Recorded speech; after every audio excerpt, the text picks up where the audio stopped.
Hello everybody, I hope you're all well and welcome to the Theresa Christmas special. I only just realised now that I didn't buy any sort of Christmassy accessory for me to wear, so I'm already kind of annoyed. I thought a fun way to end another great year of videos would be to run down the year in sort of internet/pop culture scandals which had us all hooked. Of course, certain scandals are going to be missed, but just know it's either because I forgot or I just want to keep this video quite light-hearted. I don't want to feature anything too heavy. Also, this is probably going to be very UK-centric because I'm from the UK. Of course, I just want to thank you all for another amazing year on YouTube. I genuinely don't know where I would be in my life if it wasn't for you guys, and I am just so grateful and thankful to be able to do this for a job, to be able to do this for a living. This is literally what I dreamed of as a teenager. Like, I actually can't believe it sometimes.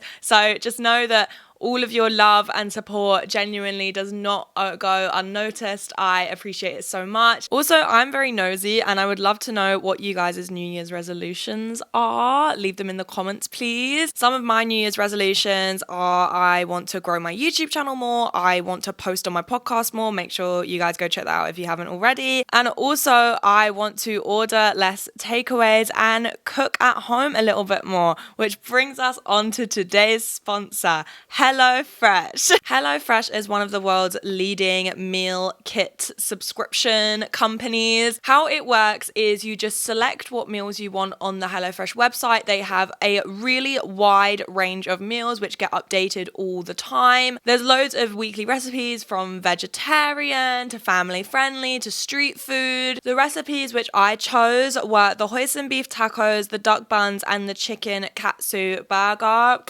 So delicious. You can actually modify the servings however you wish. You can get it delivered to you whenever's most convenient for you. All the ingredients are fresh from suppliers chosen by HelloFresh. And also, my favorite part is everything is pre-measured. So there's a lot less hassle when cooking, and then also there's no waste afterwards. Maybe this is just me, but I feel like the most work when it comes to cooking at home is planning the meals and then going out and buying the ingredients. And with HelloFresh, that's basically all done for you. HelloFresh is just such an easy way to try new and exciting recipes without it feeling too overwhelming. Me and my boyfriend cooked the chicken katsu burger, which was so delicious, so easy to cook as well. It comes with meal cards, which are really simple and easy to follow. And I wouldn't have ever thought that I would have the capability of cooking this if I hadn't chosen it on HelloFresh. It was very simple and stress-free. It took us around 40 minutes. And me and Lem actually had a lot of fun cooking it as well. So make sure you click my link in the description to check out HelloFresh. And if you use my code, if you're from the US, you will get 65% off. And if you aren't watching from the US, that's absolutely fine, because if you use my code and my link, you'll still get a special discount. Thank you again, HelloFresh, for sponsoring today's video.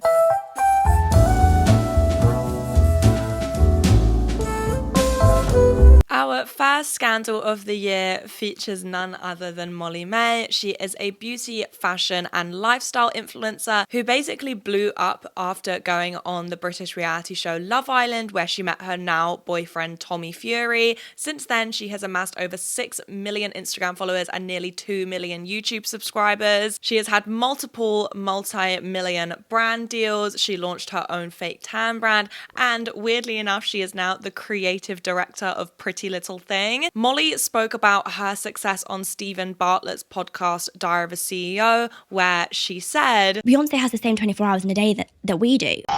Now, this pissed a lot of people off, so much so that she was actually trending on Twitter for days. And I find it really interesting because a lot of people argued that we shouldn't expect anything class conscious to come out of Molly-Mae's mouth because she is just a very rich Love Islander, which is partly true, but also I think this entire scandal highlights influencers' relationship with meritocracy. If you don't know what meritocracy is, it's basically the belief that if you work hard enough, you will achieve very high. So if you work the hardest, you will make the most money. And Molly May believes that she has gotten to where she has gotten to because of her hard work. And I don't doubt for a second that Molly May doesn't work hard, but there are a multitude of factors to why she is so successful. Her looks, her race, her class. She appeared on Love Island during one of its most popular seasons ever. What logic? With what? Tommy?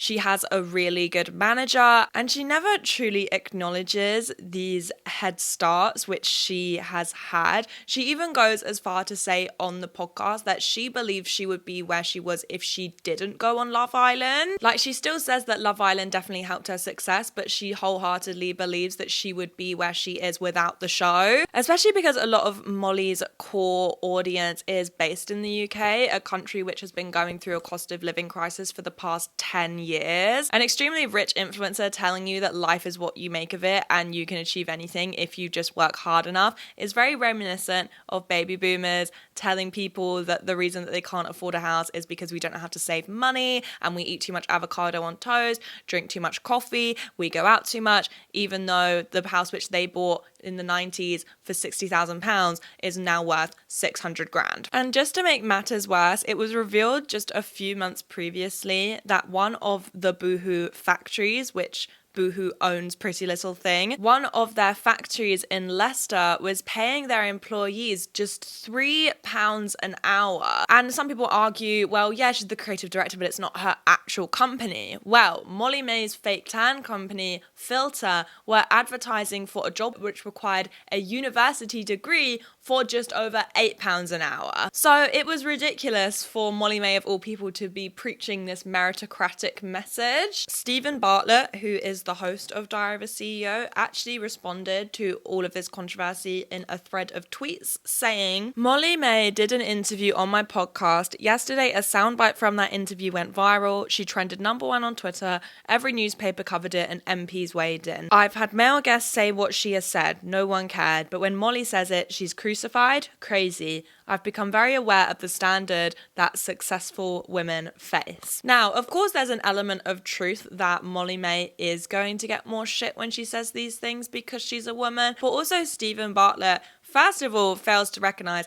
that Molly May is probably one of, if not the most famous guest he has ever gotten on. So, of course, her interview is going to draw more traction than his other guests. Secondly, Molly May's success, specifically the success of Pretty Little Thing, the company which Molly May is the creative director of, is down to exploiting factory workers, whether it's factories over here in the UK, which mostly exploit migrant workers, or factories overseas, which mostly exploit women of colour, which is the exact reason why Pretty Little Thing and companies like it have such massive profit margins. So let's just say that Molly May has £1 million in her bank account, because she did actually talk about this on the podcast. It would take a Boohoo factory worker 333,000 hours, which is 38 years, to make £1 million on their £3 an hour wage, to make as much money as Molly May has in her bank account. Molly issued an apology on her Instagram story saying, when I say or post anything online, it is never with malice or ill intent. I completely appreciate that things can affect different people in different ways.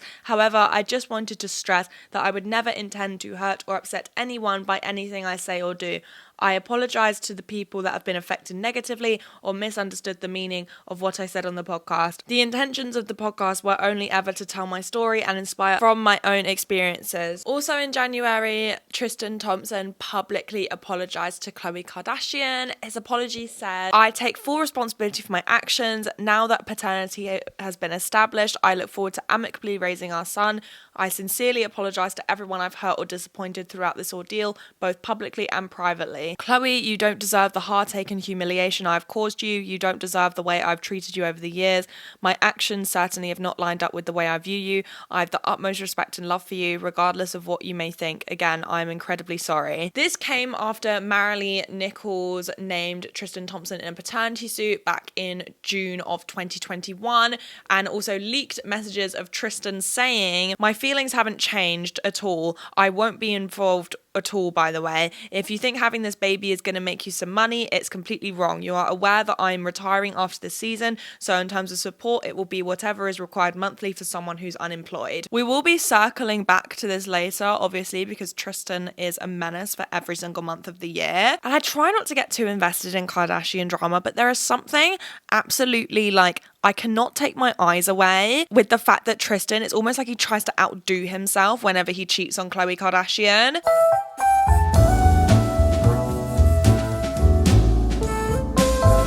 Also, at the beginning of the year, the internet was taken over by this poor woman, Tessica Brown, who used Gorilla Glue spray instead of hairspray to style her hair and had her hair stuck in there for a month. She had washed her hair 15 times and it wasn't budging, and she pleaded for help on TikTok, and this very quickly went viral. Sorry, I sound so stupid when I say that. Oh my god, it's going viral. A lot of people thought that it was fake, but she very quickly proved that it was in fact real. And a lot of people were being really mean to her and telling her that she was stupid, but like, look, we all make mistakes, okay? I used to set my makeup with hairspray. Tessica tried water, shampoo, tea tree oil, coconut oil. She even went to the doctors and they said they could not help her, and flew to LA, where Dr. Michael Obeng performed surgery on Tessica, removing the glue using medical grade adhesive remover, aloe vera, olive oil, and acetone. And this took 4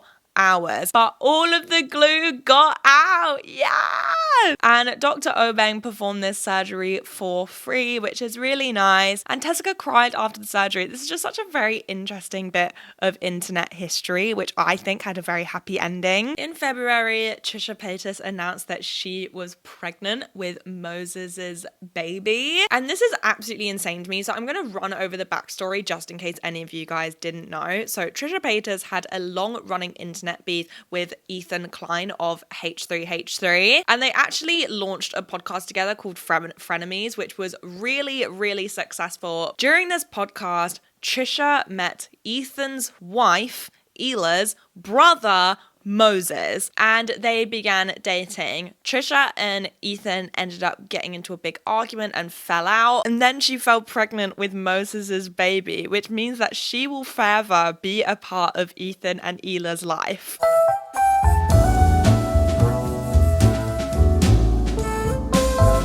In March, Chris Rock was hosting the Oscars and referred to Jada Pinkett Smith as G.I. Jane. This made Will Smith mad, and he shouted, "Keep my wife's name out your fucking mouth." And then Will Smith walked onto this stage and slapped Chris Rock across the face. Oh, wow! Okay, why the frick did Chris Ross just punch Chris Ross in the penis? This was so insane that I thought it was a bit, but it actually wasn't. And then Will Smith went on to win an Oscar later that night.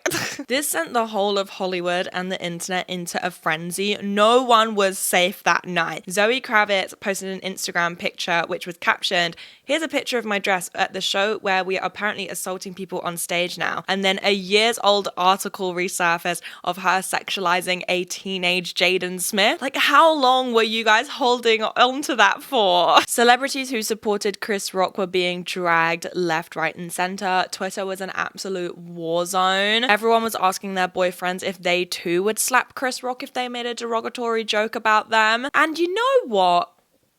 Maybe Chris Rock had it coming. Chris Rock actually said after the Oscars that he had been invited to host again, but compared it to returning to the scene of a crime, joking that it would be like asking Nicole Brown Simpson to go back to the restaurant where she left her eyeglasses. And there was actually a lot of conspiracy theories floating around at this time that people believed it was all a stunt because Oscars viewership had been at an all-time low, which, to be fair, I don't think that that's far-fetched. But then Will Smith got banned from the Oscars for 10 years. So if it is a hoax, this is like a very, very dedicated one. Will Smith ended up apologizing to Chris Rock via Instagram, saying, "Violence in all of its forms is poisonous and destructive. My behavior at last night's Academy Awards was unacceptable and inexcusable. Jokes at my expense are part of my job, but a joke about Jada's medical condition was too much to bear, and I reacted emotionally. I would like to publicly apologize to you, Chris. I was out of line, I was wrong, I am embarrassed, and my actions were not indicative of the man I want to be. There is no place for violence in a world of love and kindness. He also apologized to the Williams family and his King Richard family.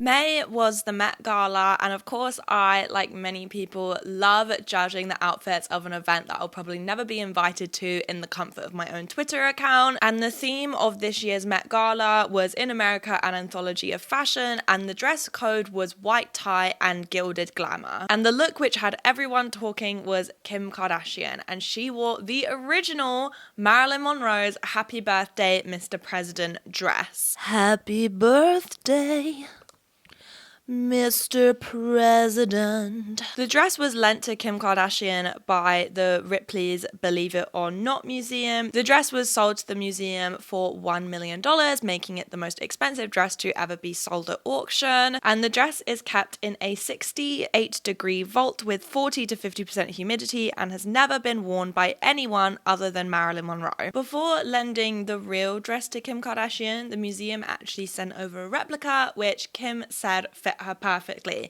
But when it came to trying on the actual dress, it did not fit, leading Kim to lose 16 pounds in just 3 weeks. And Kim completed her Marilyn Monroe transformation by bleaching her hair for 14 hours. Now, Kim only wore the original dress for just a few minutes on the carpet before having to change into a replica because of just the cultural significance and the sheer price of the dress, which brought up the question of why couldn't she just wear a replica for the whole night? And also the fact that Kim had put herself through so much for this look, losing 16 pounds in just 3 weeks, bleaching her hair for 14 hours, for the look to just fall very flat. They threw on like a very mismatched jacket over the top of the dress. Her hair had banding in it, like the whole look was just very meh. And also this entire debacle really sparked a debate about archive fashion, about Marilyn Monroe's legacy. Is it right to wear dead celebrities' clothes, especially when those celebrities were exploited and abused whilst they were alive? Should we let Marilyn Monroe rest? Would Marilyn Monroe even care? And people were throwing around a lot of sort of slut-shaming sentiment that Kim Kardashian was classless and she shouldn't be wearing her dress because of her sex tape,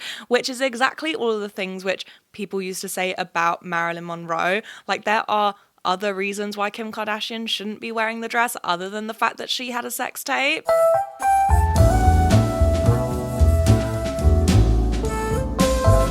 In June, Jeff Wittek filed a $10 million lawsuit against David Dobrik of Vlog Squad fame. 2 years prior to this, for a video, David drove an excavator into the middle of a lake and was swinging his friends off of it, and they landed in the water. And when he swung Jeff Wittek off, he put the speed up way too high, and Jeff Wittek ended up hitting the arm of the excavator. And Jeff actually ended up in hospital with a fractured skull, a fractured eye socket, a broken hip, a broken foot, and a leg injury. And for a very long time, Jeff Wittek hid his injuries and hid what had actually happened to him. And he finally revealed the truth in a documentary series which he posted on his channel. And during this documentary series, which actually featured David, he said that he forgave David and knew it was an accident and that he was still friends with him. And he even let David go through the documentary and cut any parts which he thought may harm his image. Well, this all changed in 2022 when Jeff said that he was done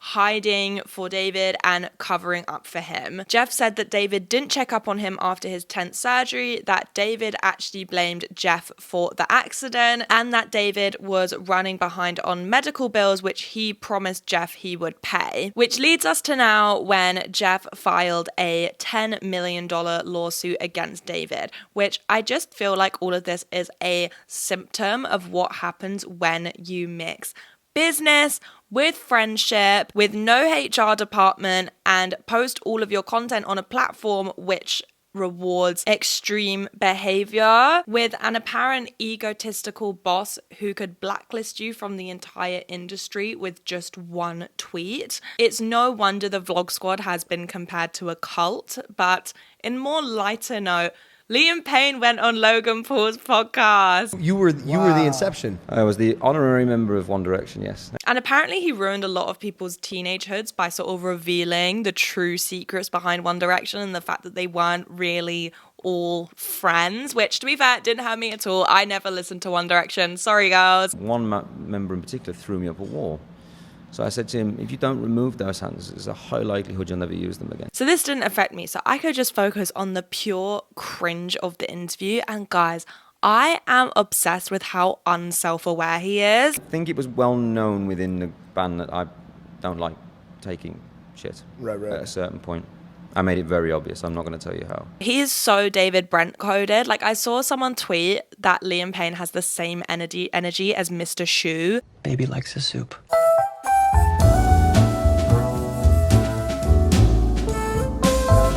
You know how I mentioned in January how Tristan Thompson publicly apologized to Khloe Kardashian and how I would be circling back to this later? Well, it was revealed that Khloe Kardashian was expecting a baby with Tristan Thompson via surrogate, which was conceived in November. Remember, Marilee Nichols named Tristan Thompson in a paternity suit in July of 2021, meaning that Tristan knew for 5 months that he got another woman pregnant and still agreed to go ahead and have another baby with Khloe Kardashian. But what I actually find so interesting about this is I remember Khloe saying that she really wanted to have another baby and that baby have the same dad as True, so they could be full siblings. And I find it absolutely bizarre that she would go as far as to have another baby with a man who has been caught cheating on her multiple times, once with her sister's best friend, just so True can have a full sibling, especially when Khloe Kardashian has half siblings herself. Does she not want to deal with the negative connotations that come with being a woman who has more than one father of her children? Also in July, it was announced that Lea Michele would be replacing Beanie Feldstein in the Broadway production of Funny Girl. Now, if you're a Glee stan, you will realize how much of a big deal this is because Lea Michele played Rachel Berry, whose biggest dream it was to play Fanny Bryce in Funny Girl on Broadway. And because Lea Michele was in the news a lot, a conspiracy began to crop up. Lea Michele can't read. The conspiracy theory actually has a long history and can be dated back all the way to 2017 when a story from Naya Rivera's memoir where Naya said that Lea Michele refused to improvise a scene with Tim Conway and actually made his granddaughter cry. And pop culture podcast hosts of One More Thing, Jay Hunt and Robert Ackerman, couldn't find any response to Lea regarding this story and said maybe she can't read, so she can't read the book. And this inspired someone to go on Facebook Live and present their theories as to why Lea Michele can't read. And the theory is that she was so dedicated to being a child star that she just never got the time to learn how to read. And see, the thing is, the evidence actually started to pile up and people began to believe that Ryan Murphy was in on it and was feeding Lea Michele her lines, that Lea Michele learns the lyrics to all the songs on Glee with pre-recorded versions, and that Lea's assistant captions all of her Instagram posts for her but lets her choose the emojis. Both of her books are full of photos and it's actually quite difficult to find any pictures of Lea Michele writing. Now, she did actually get in on the joke on TikTok in September, but before then she did respond to the rumor saying in an interview with the New York Times, I went to Glee every single day, I knew my lines every single day, and there was this rumor online that I can't read or write, but this only further fed the conspiracy because she said that she knew her lines. She didn't say that she read her lines. I'm so obsessed with this rumor because it's so obviously not true, but also why is there so much evidence which lines up that it is true?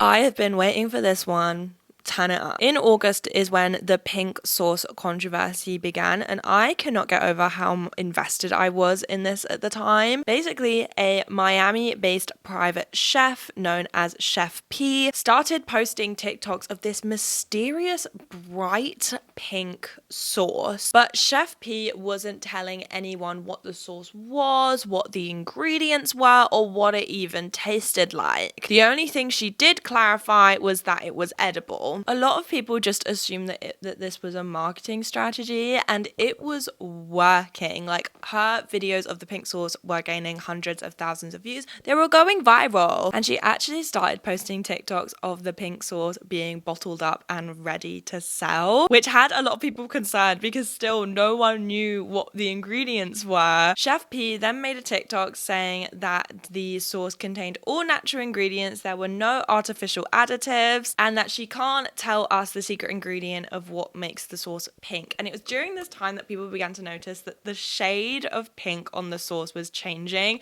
The first ever pink sauce TikTok, the sauce was like fuchsia, like a purpley pink, and it was really thick. And then it sort of turned into sort of like a muted, but still sort of like pinky pink.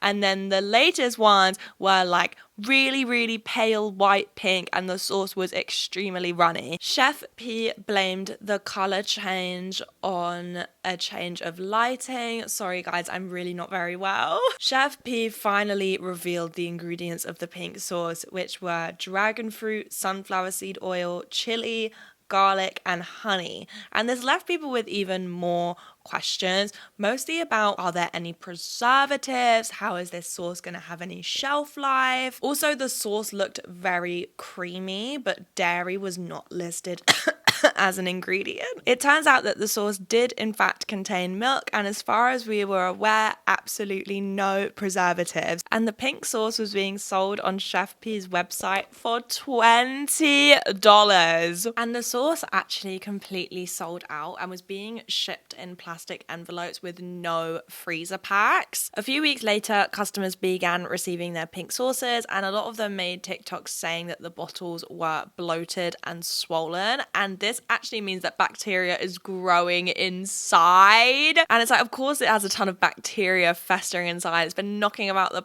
US Postal Service for weeks with no freezer pack, and it's a dairy-based sauce. Some bottles were so bloated that they actually arrived completely exploded. The nutritional label was littered with errors. It said that it contained 444 servings. Chef P also said that the sauce didn't need to be FDA approved because it wasn't a medical product. And even if it wasn't a medical product, Chef P still needs to register with the FDA and follow FDA guidelines. Chef P then said that the FDA showed up at her house, which a lot of people thought was fake, and she also apologized for the mistakes on the nutritional label. Apparently some people ended up in the hospital because of the pink sauce, which I can't say whether it's true or false because there's no actual evidence. But one thing that is to say about it is, don't order a sauce and try it on TikTok just for clout, especially a sauce which is made of dairy but contains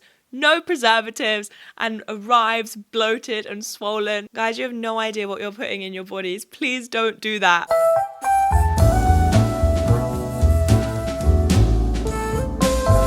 The Queen died, and I'm not going to get super into that today, but one thing I am going to get into is the queue. The Queen's coffin was left in Westminster, where people could queue up and like pay their respects. And first of all, guys, the Queen was not in that coffin. And I know, embalmed this, lead coffin that. You think that they would just leave the Queen out in the open? Like, I know there was security, but anyone could have done anything there. She was not in that coffin. But anyways, we're getting sidetracked from the queue, okay? Because one thing about British people, they love the two quas, queuing and the Queen. So British people began queuing to pay their respects for the Queen, and when the queue was at its longest, people were queuing for 24 hours. Beyonce has the same 24 hours in a day that we do. The queue got up to 10 miles long, and there were some points where the queue reached maximum capacity, so mourners had to be placed in a holding pen. That's right, there was a queue for the queue. I just have so many questions. I would love to talk to someone who actually waited in this queue. Because I'm a leftist and everyone in sort of my social media circle and my real life circle are leftists or left wing, I don't know a single person who waited in that damn queue. Like, people that brought their kids, did your kids stand there for 12 hours with you? Did they kick up a fuss? People that brought their babies, where did you change your baby? Did people take the day off work to do this? Did people take their kids out of school to queue? What if you were there overnight? What train did you get home? Were you tired? Don't even get me started on the people that were leaving marmalade sandwiches outside of Buckingham Palace. And then the government had to put out a statement saying, please don't do that because you're attracting mice and rats to Buckingham Palace. I don't know, maybe instead of leaving a marmalade sandwich on the floor outside of a palace, maybe like, I don't know, this might be a little bit crazy, give the sandwich to a homeless person. And the queue had many a scandal and controversy. One of those controversies being when, is it called This Morning? Good Morning?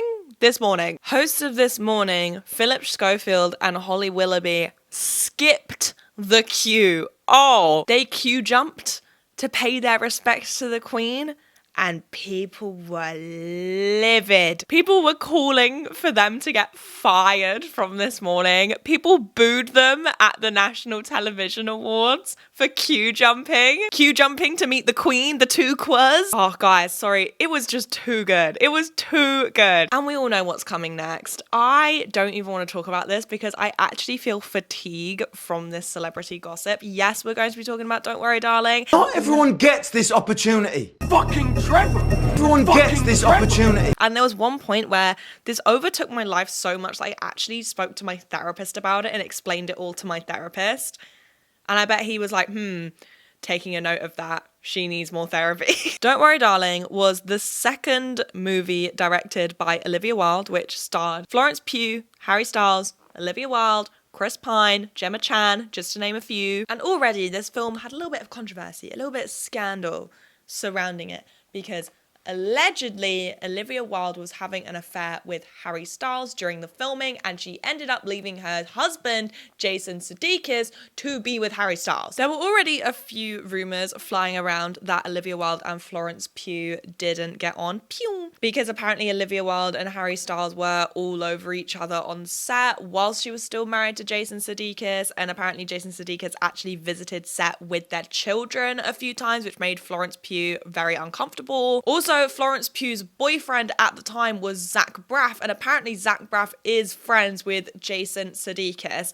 I actually forget that Zach Braff is a real person sometimes and not just a character from BoJack Horseman. Well, a lot of people began to notice that Florence wasn't doing that much promotion for the film, and she actually said in an interview that she didn't like when people focused on the sex scenes in her movies. And then a month later, Olivia Wilde spoke about the sex scenes in Don't Worry, Darling, which annoyed a lot of Florence Pugh fans. And in this same interview, Olivia Wilde implied that she fired Shia LaBeouf, who was originally playing the part which Harry Styles is playing, because he was bad vibes, saying, oh my gosh, doing an American accent again. My last video, all you guys said that I had a really good American accent, and I don't know whether it's all you guys just playing a joke on me, but I'm gonna do it again. As someone who is such an admirer of his work, Shia's process was not conducive to the ethos that I demand in my productions. He has a process that, in some ways, seems to require a combative energy, and I don't personally believe that it is conducive to the best performances.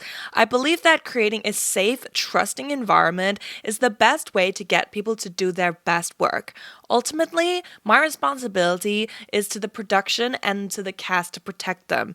That was my job. So I went for a little bit of a different one there. Let me know what you guys think. Shia LaBeouf came out and said that he actually wasn't fired, that he quit because there wasn't enough rehearsal time, and ended up leaking videos which Olivia Wilde sent to him where she referred to Florence Pugh as Miss Flo. Then Florence Pugh skipped the press day for the movie and arrived late with an Aperol Spritz in hand. And Florence cut off the Don't Worry Darling standing ovation by leaving early. Florence and Olivia's stylists were fighting, and a video actually went viral. She's going viral of Harry Styles spitting on Chris Pine, which actually wasn't true. But it is really funny because Chris Pine's PR team released a statement saying, "This is a ridiculous story, a complete fabrication and the result of an odd online illusion that is clearly deceiving and allows for foolish speculation. Just to be clear, Harry Styles did not spit on Chris Pine. There is nothing but respect between these two men, and any suggestion otherwise is a blatant attempt to create drama that simply does not exist." And then Harry Styles said in an interview that he's never had a public relationship before. Literally months after Olivia Wilde left her husband for him. Oh, it's so bad. Oh, it's so bad.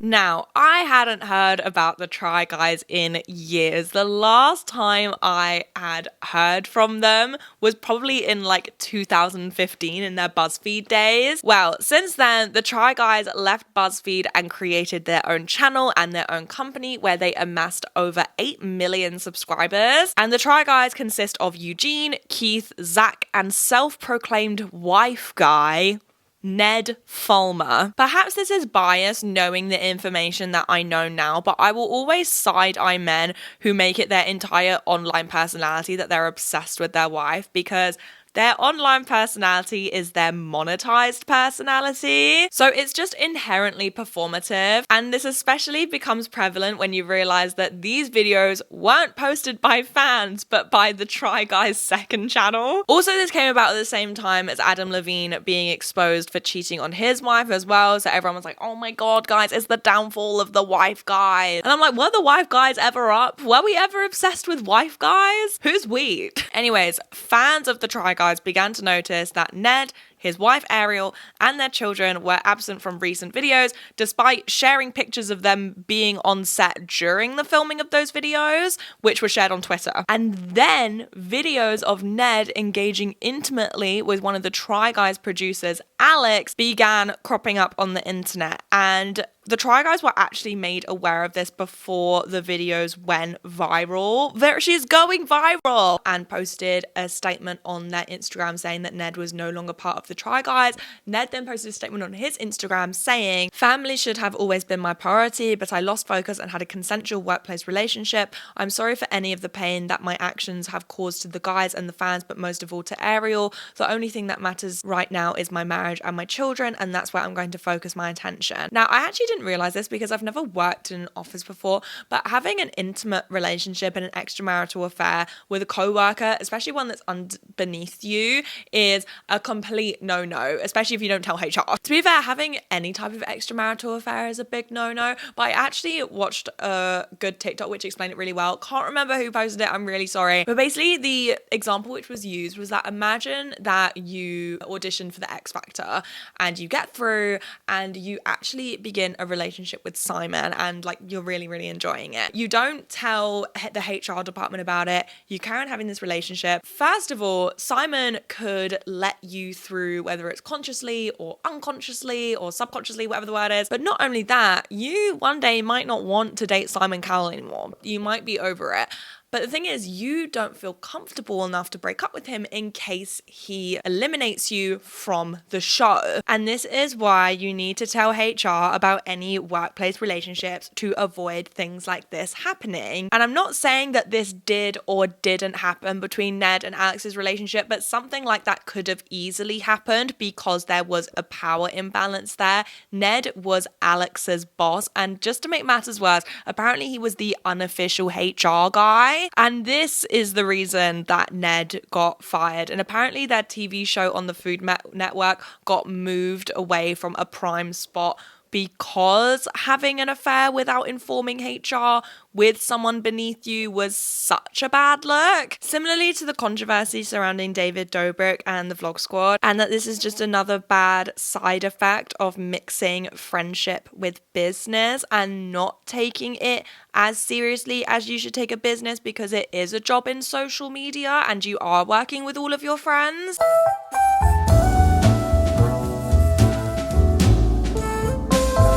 In November, Elon Musk bought Twitter, and I'm not going to stay on this for too long out of fear that people will call me stupid and also out of fear of the insane dick riders of Elon Musk. I don't want them to embarrass themselves in my comments section. But basically, Elon Musk bought Twitter for around $40 billion, and after he bought it, it seemed that he realized that Twitter is not a profitable business model and hasn't been making a profit for years. So Elon started brainstorming about ways that he could make Twitter profitable and created Twitter Blue, where you could buy a verified checkmark account. What could go wrong, right? He also laid off half of the Twitter workforce as well, which was around 4,000 employees. And as soon as Twitter Blue came out, people started to impersonate celebrities with the blue check for just $8 a month, such as Ben Shapiro, George Bush, Tony Blair, and Elon Musk himself. And it was this point that advertisers started pulling out because they could see how much of a mess this was going to become, which meant Twitter was losing even more money than it was before. Sorry, drop my microphone. And then someone made a fake verified account of a company called Eli Lilly, a big pharma company, and tweeted that insulin was free. And this made Eli Lilly's stocks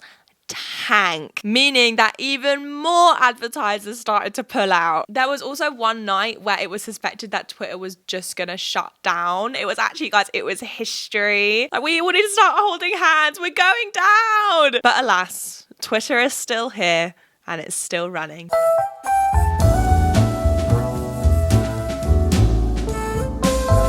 In December, Good Morning America host TJ Holmes and Amy Robach deactivated their Instagram accounts after the Daily Mail published 65 photos of them together. In one of those pictures, they were holding hands, and in another one, TJ was grabbing Amy's ass. And apparently these pictures were taken by a private investigator hired by TJ Holmes' wife. Both TJ and Amy actually weren't taken off the air straight away because there was nothing in their contract which banned them from having a relationship with one another. And they were making a few jokes when they went on air. They were having a little giggle. And this relationship actually goes back. So let me create a little timeline for you guys. It is believed that TJ and Amy's affair began in March, which is where this very flirty TikTok was posted. Look at me. You've been training with you, and I run behind you, and you keep the pace. I don't have to worry about these things. Right. So if you are the pacer, yes, you do have to worry about these things. You're the pacer. That make me the pacey. Yes. Okay. Yeah, you're the pacey. Okay. So yeah. But we're gonna both be finishers, and that's what counts.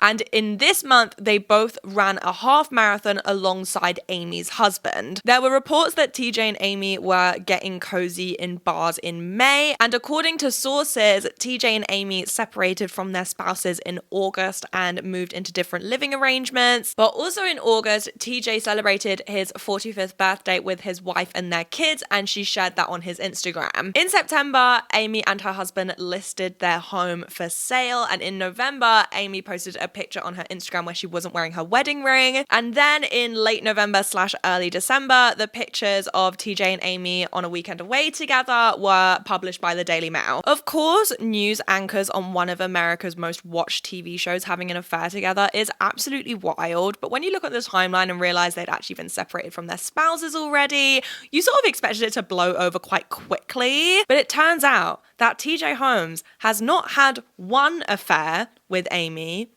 not 2 affairs, but 3. Allegedly, TJ Holmes has had 3 extramarital affairs in that ABC building. And allegedly, I only saw this on Twitter, Amy and TJ cheated on their previous partners with their current spouses. Someone also dug up an old anniversary post from TJ Holmes to his wife where he was like so shocked that she hadn't left him. After the multiple affairs of TJ Holmes, that sounds like a documentary. ABC pulled TJ and Amy off the air indefinitely, and I think they've actually just replaced TJ. I don't know, it's still ongoing, unfortunately, so that doesn't have a nice conclusion. But yes, that was a year in internet scandals and pop culture scandals. 2022, a year in internet history. Can you tell I don't know what I'm going to call this video yet? I hope you guys enjoyed this video. I'm really sorry if I was a little bit low energy today. I am not very well. I am not feeling very well, but If you did enjoy it, give it a thumbs up, leave a comment, let me know what your favorite video of mine of the year was. I'd love to know what content you'd love to see from me next year. And I hope you guys have an amazing Christmas and an amazing New Year. And if you don't celebrate, just an amazing holidays anyway. And I'll see you guys in my next video in the new year. Bye.